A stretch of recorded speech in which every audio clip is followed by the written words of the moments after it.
Hello મિત્રો, કેમ છો? બધા મજામાં? સ્વાગત છે તમારો એક નવા બ્લોગમાં, એક વિડીયોમાં.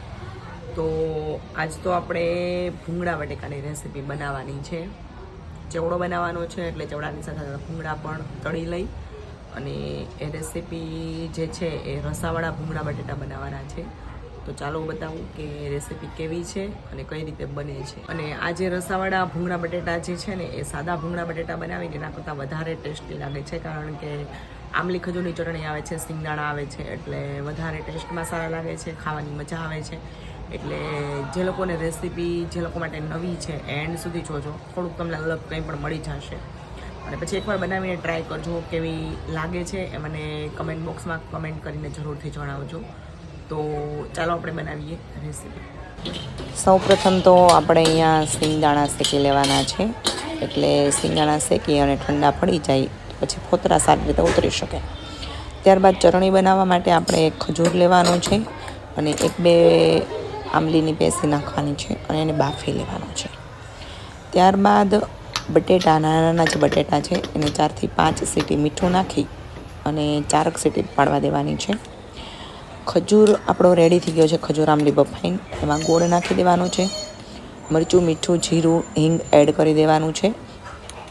અને સહેજ ખાટું ગળ્યું હોય આંબલીનું પાણી તો થોડું સારું લાગે અને થોડુંક થીક રાખવાનું છે. એટલે આ રીતે આપણી ખજૂર આંબલીની ચટણી જે છે એકદમ રેડી થઈ. તો આવી થિકનેસ રાખવાની છે આંબલી ખજૂરની ચટણીની.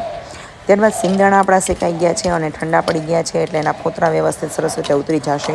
તો ફોતરા ઉતારી અને એને રેડી કરી દેવાના છે. ત્યારબાદ બટેટા પણ બફાઈ ગયા છે, સારી રીતે છાલ ઉતરી ગઈ છે અને વ્યવસ્થિત. હવે આપણે એક મસાલો રેડી કરવાનો છે, જેમાં મેં લીધી છે થોડીક વરિયાળી, વધારે તલ અને થોડાક વધારે સિંગદાણા. ત્યારબાદ એને ખાંડી અને મસાલો રેડી કરી નાખવાનો છે. તેલ મૂકવાનું છે અને જેવું તેલ આવી જાય એટલે એની અંદર હિંગ અને હળદરનો વઘાર કરી અને મસાલો એડ કરી દેવાનો છે.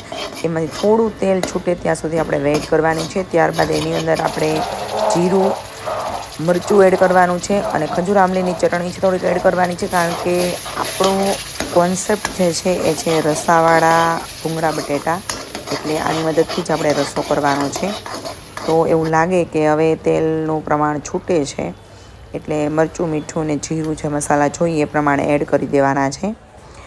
હવે આ બધા મસાલા જે છે એ શેકાઈ જાય, થોડું પાણી એડ કરી દેવાનું છે, એટલે સરસ રીતે શેકાઈ જશે. એની જે મસાલાની કચાશ છે, કાચાપણું, એ પણ દૂર થઈ જશે.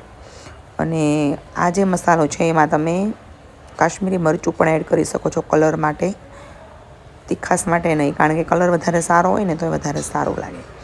ત્યારબાદ સાઈડ પરથી તેલ જ્યારે છૂટવા માંડે ત્યારે તમારે એની અંદર જે નાની બટેટી છે એડ કરી દેવાની છે અને સરસ રીતે મિક્સ કરી લેવાનું છે. અને 5 મિનિટ માટે તમારે એને થોડા ગ્રેવીની અંદર ભળી જાય એવી રીતે તમારે એને 5 મિનિટ જેવું રાખવાનું છે. તો આ રીતે તમારા ભૂંગળા બટેટા રેડી થઈ ગયા છે. આવી રીતે આ બટેટા રેડી થઈ જાય પછી તમારે એને એક ડીશમાં કાઢવાના છે. એના ઉપર તમારે ચટણી ખજૂર આંબલીની નાખવાની છે. ત્યારબાદ એની ઉપર તમારે નાખવાના છે સિંગદાણા, એની ઉપર નાખવાની છે સેવ. તો તમારા ભૂંગળા બટેટા જે છે એ રેડી થઈ ગયા છે. હું લાસ્ટ ક્લિપ એડ કરતાં આની અંદર ભૂલી ગઈ છું, એના માટે સોરી. તો આ રેસીપી તમને કેવી લાગે મને ચોક્કસથી જણાવજો. લાઈક કરજો, શેર કરજો, ચેનલને સબસ્ક્રાઈબ જરૂરથી